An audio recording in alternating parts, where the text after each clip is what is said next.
pa kita kasi napapansin. Magkakilala ba tayo ay hindi pasensya na.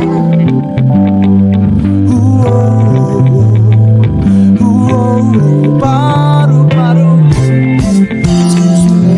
ako ulit, nangungulit lang po.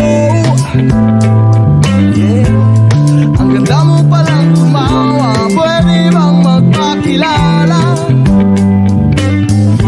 Magpakilala sa'yo. Huwag kang matakot sa'kin, hindi ako multo.